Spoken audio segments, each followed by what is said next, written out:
Whatever may have been the language of Harry's letter to the Colonel, the information it conveyed was condensed or expanded, one or the other, from the following episode of his visit to New York. He called, with official importance in his mien, at No Wall Street, where a great gilt sign betokened the presence of the headquarters of the Columbus River Slackwater Navigation Company. He entered and gave a dressy porter his card, and was requested to wait a moment in a sort of ante-room. The porter returned in a minute, and asked whom he would like to see. The president of the company, of course. He is busy with some gentlemen, sir, says he will be done with them directly. That a copperplate card with engineer-in-chief on it should be received with such tranquility as this, annoyed Mr. Brearley not a little. But he had to submit. Indeed, his annoyance had time to augment a good deal, for he was allowed to cool his heels a full half-hour in the ante-room before those gentlemen emerged and he was ushered into the presence. He found a stately dignitary occupying a very official chair behind a long green morocco-covered table, in a room sumptuously carpeted and furnished, and well garnished with pictures. P251.jpg, 48K. Good morning, sir, take a seat, take a seat. Thank you, sir, said Harry, throwing as much chill into his manner as his ruffled dignity prompted. We perceive by your reports and the reports of the chief superintendent that you have been making gratifying progress with the work. We are all very much pleased. Indeed? We did not discover it from your letters, which we have not received, nor by the treatment our drafts have met with, which were not honored, nor by the reception of any part of the appropriation, no part of it having come to hand. Why, my dear Mr. Brearley, there must be some mistake. I am sure we wrote you and also Mr. Sellers, recently. When my clerk comes he will show copies, letters informing you of the 10% assessment. Oh, certainly, we got those letters. But what we wanted was money to carry on the work, money to pay the men. Certainly, true enough, but we credited you both for a large part of your assessments. I am sure that was in our letters. Of course that was in, I remember that. Ah, very well then. Now we begin to understand each other. Well, I don't see that we do. There's 2 months' wages due the men, and... How? Haven't you paid the men? Paid them? How are we going to pay them when you don't honor our drafts? Why, my dear sir, I cannot see how you can find any fault with us. I am sure we have acted in a perfectly straightforward business way. Now let us look at the thing a moment. You subscribed for 100 shares of the capital stock, at $1,000 a share, I believe? Yes, sir, I did. And Mr. Sellers took a like amount?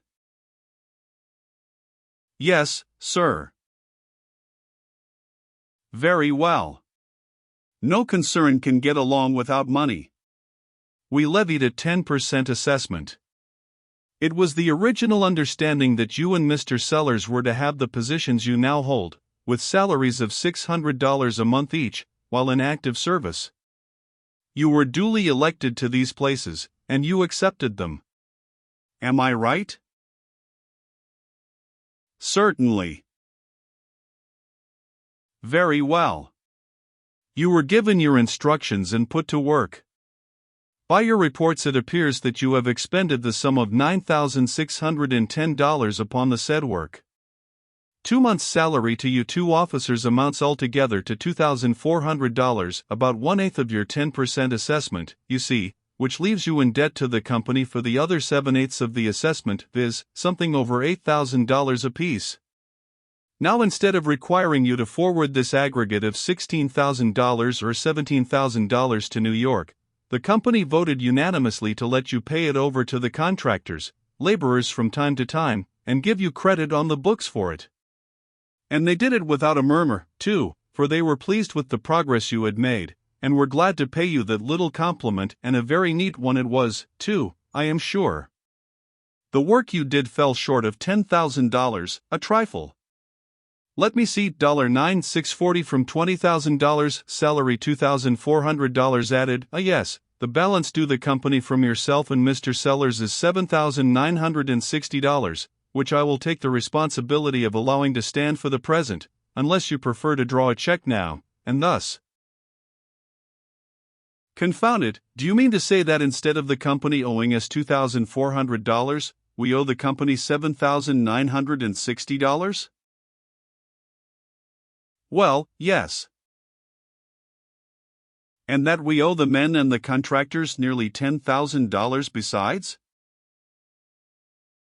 Owe them. Oh, bless my soul, you can't mean that you have not paid these people? But I do mean it. The president rose and walked the floor like a man in bodily pain. His brows contracted, he put his hand up and clasped his forehead, and kept saying, "Oh, it is, too bad, too bad, too bad. Oh, it is bound to be found out, nothing can prevent it, nothing." P253.jpg, 26K. Then he threw himself into his chair and said, "My dear Mr. Brierson, this is dreadful, perfectly dreadful. It will be found out.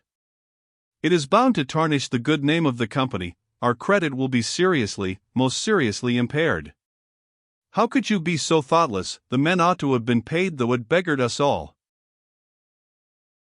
They ought they? Then why the devil, my name is not Brierson, by the way, why the mischief didn't the compa, why what in the nation ever became of the appropriation? Where is that appropriation, if a stockholder may make so bold as to ask? The appropriation, that paltry $200,000, do you mean? Of course, but I didn't know that $200,000 was so very paltry. Though I grant, of course, that it is not a large sum, strictly speaking. But where is it? My dear sir, you surprise me. You surely cannot have had a large acquaintance with this sort of thing. Otherwise you would not have expected much of a result from a mere initial appropriation like that. It was never intended for anything but a mere nest egg for the future and real appropriations to cluster around. Indeed? Well, was it a myth, or was it a reality? Whatever become of it? Why, the matter is simple enough. A congressional appropriation costs money. Just reflect, for instance, a majority of the House Committee, say $10,000 apiece, $40,000, a majority of the Senate Committee, the same each, say $40,000, a little extra to one or two chairmen of one or two such committees, say $10,000 each, $20,000, and there's $100,000 of the money gone, to begin with. Then, 7 male lobbyists, at $3,000 each, $21,000, one female lobbyist, $10,000, a high moral congressman or senator here and there. The high moral ones cost more, because they give tone to a measure. Say 10 of these at $3,000 each, is $30,000, then a lot of small fry country members who won't vote for anything whatever without pay, say 20 at $500 apiece, is $10,000, a lot of dinners to members, say $10,000 altogether, lot of gimcracks for congressmen's wives and children, those go a long way. If you can't spend too much money in that line, well, those things cost in a lump, say $10,000, along there somewhere, and then comes your printed documents, your maps, your tinted engravings, your pamphlets, your illuminated show cards, your advertisements in 150 papers at ever so much a line, because you've got to keep the papers all right or you are gone up, you know. Oh, my dear sir, printing bills are destruction itself. Our so far amount to, let me see, 10, 52, 22, 13, and then there's 11, 14, 33, well, never mind the details, the total in clean numbers foots up $118,254.42 thus far. P254.jpg, 18K. P255.jpg, 40K. P256.jpg, 16K. What? Oh, yes indeed. Printing's no bagatelle, I can tell you. And then there's your contributions, as a company, to Chicago fires and Boston fires, and orphan asylums and all that sort of thing. Head the list, you see, with the company's full name and $1,000 set opposite. Great card, sir. One of the finest advertisements in the world. The preachers mention it in the pulpit when it's a religious charity. One of the happiest advertisements in the world is your benevolent donation. Ours have amounted to $16,000 and some cents up to this time. Good heavens! Oh, yes. Perhaps the biggest thing we've done in the advertising line was to get an officer of the U.S. government, of perfectly Himalayan official altitude, to write up our little internal improvement for a religious paper of enormous circulation. I tell you, that makes our bonds go handsomely among the pious poor. Your religious paper is by far the best vehicle for a thing of this kind, because they'll lead your article and put it right in the midst of the reading matter, and if it's got a few scripture quotations in it, and some temperance platitudes and a bit of gush here and there about Sunday schools, and a sentimental snuffle now and then about God's precious ones, the honest hard-handed poor, it works the nation like a charm, my dear sir, and never a man suspects that it is an advertisement. But your secular paper sticks you right into the advertising columns, and of course you don't take a trick. Give me a religious paper to advertise in, every time, and if you'll just look at their advertising pages, you'll observe that other people think a good deal as I do, especially people who have got little financial schemes to make everybody rich with.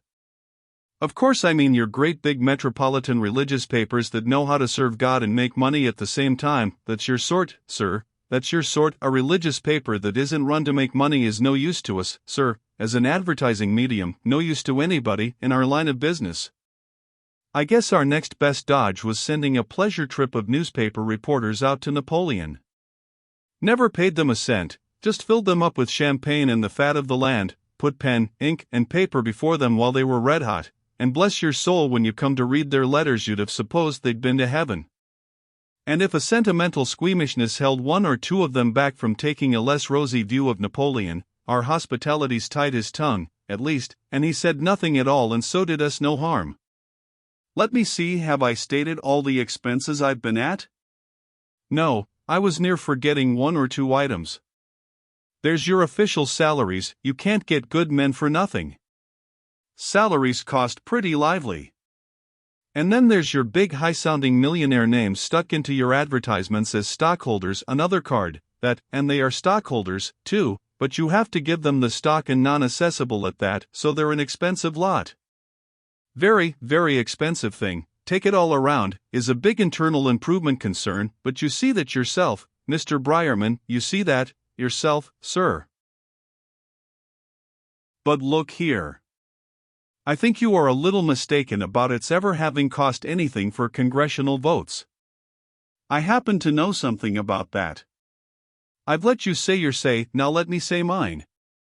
I don't wish to seem to throw any suspicion on anybody's statements, because we are all liable to be mistaken. But how would it strike you if I were to say that I was in Washington all the time this bill was pending? And what if I added that I put the measure through myself? Yes, sir, I did that little thing.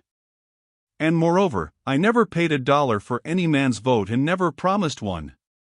There are some ways of doing a thing that are as good as others which other people don't happen to think about, or don't have the knack of succeeding in, if they do happen to think of them. My dear sir, I am obliged to knock some of your expenses in the head, for never a cent was paid a congressman or senator on the part of this navigation company. The president smiled blandly, even sweetly, all through this harangue, and then said, "Is that so?" Every word of it. Well, it does seem to alter the complexion of things a little. You are acquainted with the members down there, of course, else you could not have worked to such advantage? I know them all, sir. I know their wives, their children, their babies. I even made it a point to be on good terms with their lackeys. I know every congressman well, even familiarly. Very good. Do you know any of their signatures? Do you know their handwriting? Why, I know their handwriting as well as I know my own, have had correspondence enough with them, I should think. And their signatures, why, I can tell their initials, even. The president went to a private safe, unlocked it and got out some letters and certain slips of paper. Then he said, "Now here, for instance, do you believe that that is a genuine letter? Do you know this signature here, and this one? Do you know who those initials represent, and are they forgeries?" Harry was stupefied. There were things there that made his brain swim. Presently, at the bottom of one of the letters he saw a signature that restored his equilibrium. It even brought the sunshine of a smile to his face. The president said, "That one amuses you. You never suspected him?"